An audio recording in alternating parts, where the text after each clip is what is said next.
Hey everyone, welcome back to my blogs.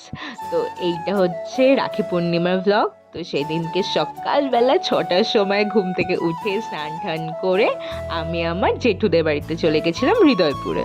তো এখানে গিয়ে দিদি আর দাদাকে রাখি পরালাম, রাখি পরিয়ে আমি আবার বাড়িতে ব্যাক করছিলাম। আর আজকাল তো দেখছি ট্রেনের মধ্যেও রাখি বিক্রি হচ্ছে, কম করেও 2 থেকে 3 জন এসেছিল ট্রেনের মধ্যে রাখি বিক্রি করতে।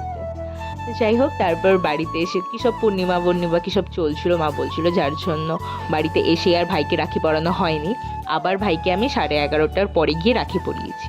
তো তারপর ও কখনো কাউকে প্রণাম করে না, মানে লিটারেলি ওকে দুবার বাস বলেছিলাম ও এমনি আমাকে প্রণাম করতে। সেদিনকে আমার একটু দিদি দিদি ভাইব আসছিল, আর শিরও প্রচণ্ড হ্যাপি ছিল রাখি পরতে, বাট ও আমার রাখিটাকে একদম তছনছ করে দিয়েছিল। যাই হোক, তো তারপরে এটা হচ্ছে আমার দাদু, আমার মোস্ট ফেভারিট একটা পার্সন। দাদুকে কেউ পড়ে না, বাট যেহেতু আমি দাদা বলি আমার দাদুকে, তো দাদুকেও পড়ায়, দাদুর কাছ থেকেও একটু ভালোবাসা নিই।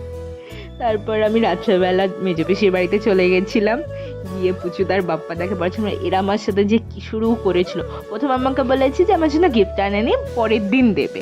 দোকান বন্ধ হয়ে গেছিলো, আর দাদা বলেছিল যে কাউন্টারে বিলিং হচ্ছিল না। তো আমি ওটাই ভাবছিলাম যে ঠিক আছে, আজকে না হোক কালকে তো পাবো গিফট, গিফট নিয়ে তারপরেই আমি যাবো। আর আমি লিটারেলি জানি না আমি কেন বাপ্পাদাকে রাখি পরানোর সময় এত বাজেভাবে হাসছিলাম। ও শোনো কি করেছে, ও পায়ে ধুলো লাগিয়েছে, বলছে দাঁড়া তুই তো পায়ের ধুলোই নিবি, একটু ভালো করে ধুলো লাগিয়ে নি। যাই হোক, তো এই তো ছিল আজকের ব্লগ। তোমাদের কার কীরকম লাগলো কমেন্টসে জানিও। চলো টাটা, বাই।